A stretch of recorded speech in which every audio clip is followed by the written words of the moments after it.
You ever have one of those days where everything seems too quiet before the storm hits? That was my Saturday morning. Coffee brewing, wife watering the garden, and our 6-year-old chasing Bubbles in the yard. Peaceful, calm, perfect. Until Karen showed up. Karen, our neighbor from across the street, had that look again. The one that screamed, "Trouble's coming." She stood there, arms crossed, phone in hand, glaring at my wife like she had just caught her committing a crime. My wife, Jenna, smiled politely and asked, "Good morning, Karen, everything okay?" Karen's response was a cold, sharp, "No, it's not okay. You're breaking HOA rules again." Apparently, Karen had decided that watering plants before 9 a.m. violated her personal sense of order.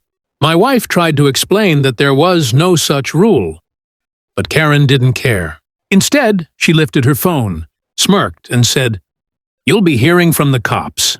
Let's see what they think about this little rule breaker." What Karen didn't know was that the cop she was calling was me. I didn't intervene right away. Instead, I wanted to see how far she'd go.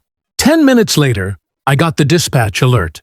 Noise complaint and possible disturbance on Willow Drive. My street, my house. I told dispatch I'd handle it. When I pulled up in uniform, Karen was waiting at the curb, pretending to look victimized. She waved me down, saying, "Officer, thank God you're here. That woman's been harassing me." That woman, my wife. I kept a straight face.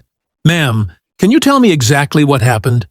Karen launched into a dramatic monologue about being threatened, disrespected, and emotionally abused by a dangerous woman. Meanwhile, Jenna stood frozen, confused, holding a garden hose like it was a weapon in evidence. Then came the moment Karen's world started to tilt. When I said, "Ma'am, I'll need both parties to provide identification," Jenna handed me her ID with a smirk. Karen glanced up and saw my last name was the same as hers. Her face went pale. "Wait, you're her husband?" I nodded slowly. "And the officer you called?" Karen's jaw dropped. The color drained from her face faster than water down a drain. But what happened next? She never saw coming. Karen froze like she'd just seen a ghost. Her mouth opened, then closed, like she was searching for words that could rewind time. But it was too late. The damage was already done. And now, this wasn't just about my wife. It was about filing a false police report. I kept my tone calm, professional, even though I could feel my pulse tightening in my neck. "Karen, I'm going to need to verify your statement for the record," I said.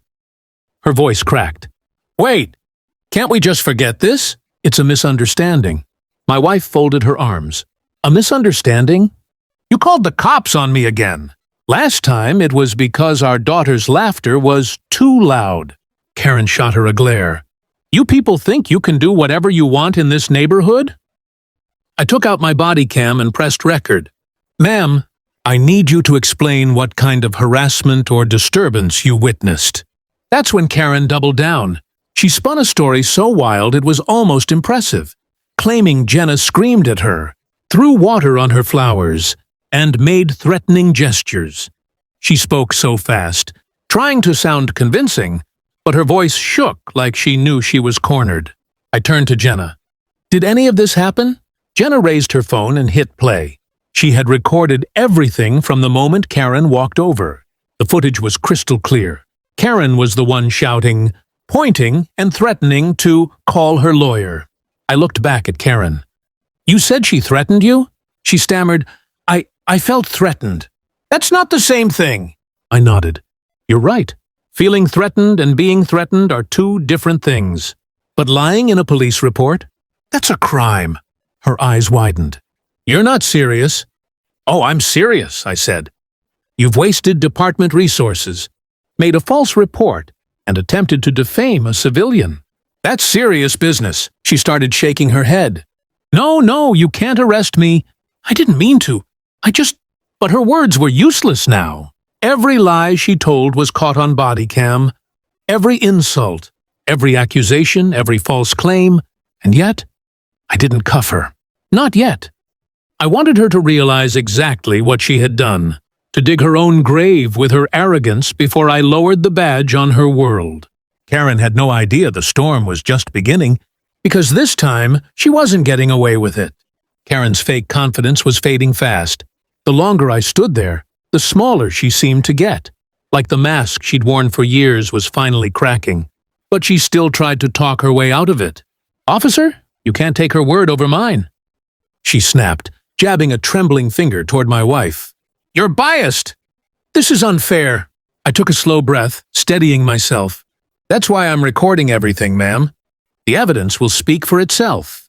Karen's lips tightened. "I'll call your supervisor," she threatened. I didn't even blink. "Please do. I'll give you his number myself." For the first time, I saw real fear in her eyes. She wasn't used to losing control. Not of the narrative, not of the neighborhood, not of anyone. The self-proclaimed rule enforcer was cornered, and her usual tricks weren't working anymore. Jenna stayed quiet, standing behind me with her arms folded, calm but firm. She dealt with Karen's harassment for months, rude notes on our mailbox, complaints to the HOA about untrimmed bushes, even a call once because our kid's bike was too colorful. But this time, Karen had crossed a line she couldn't erase. As I replayed the video evidence, Karen's face drained of color. The camera caught everything: her yelling, her false accusations, her smug declaration, "Let's see what the cops think about this." Her own words were about to be her undoing. I looked her straight in the eyes. "Karen, you filed a false police report. That's a misdemeanor in this county, possibly escalating to a felony because of repeated incidents." Her voice turned desperate. "You can't!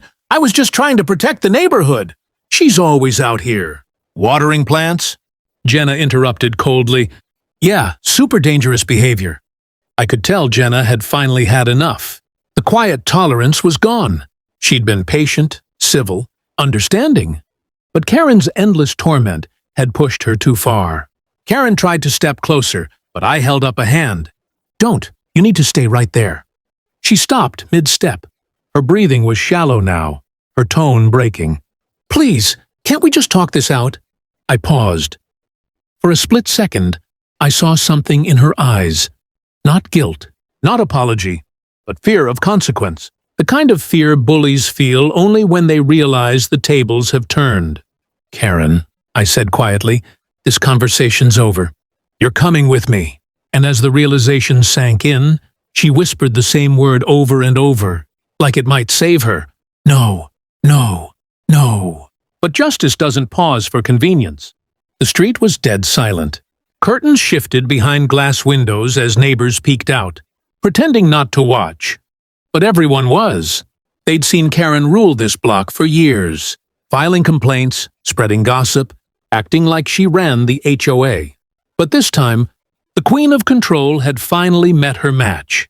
Karen stood frozen on the sidewalk, trembling as I stepped forward, badge gleaming in the sunlight.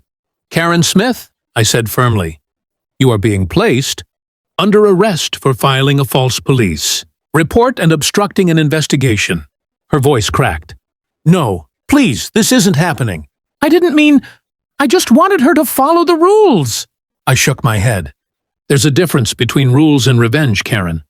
I turned her around gently but firmly, reading her rights as I cuffed her hands behind her back. Her neighbors, the same people she'd bullied with HOA threats and fake citations, stood outside their doors in stunned silence. For the first time, Karen didn't look powerful. She looked small. Jenna stood near the garden hose, the same one that started all of this, watching in disbelief. I could tell she wasn't happy about what had happened, but there was a sense of relief in her eyes, too. It wasn't about revenge, it was about finally being free. Karen started mumbling, "You can't do this!"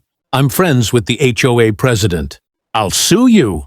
I replied calmly, "You can file whatever you want, but the truth is already on record. Everything you said, every lie, it's all been recorded." She fell silent. The fight drained out of her. As I placed her in the back of the patrol car, the same dispatcher who sent me the call came through my radio. "Unit 23, situation resolved." I pressed the button. "Affirmative. Suspect in custody. False report verified. There was a pause on the line. Then a simple reply. Copy that. I looked at Karen through the rearview mirror. Her face was pale, tears streaking her makeup. For once, she wasn't shouting. She wasn't demanding. She was just quiet. Sometimes justice doesn't shout either. It just arrives. When I got home later that evening, Jenna met me at the door. She didn't say anything, just hugged me. The kind of hug that says, "It's finally over." The next morning, a new notice appeared on the HOA bulletin board. Not from Karen this time, but from the HOA president himself. Effective immediately. Karen Smith has been removed from all HOA-related activities pending legal action. Peace had finally returned to Willow Drive. And as I looked out at our quiet street, I couldn't help but think, sometimes karma doesn't need to knock. It shows up wearing a badge. What would you have done if Karen called the cops on your family? Tell me in the comments, drop a like, and subscribe for more real-life drama and justice stories.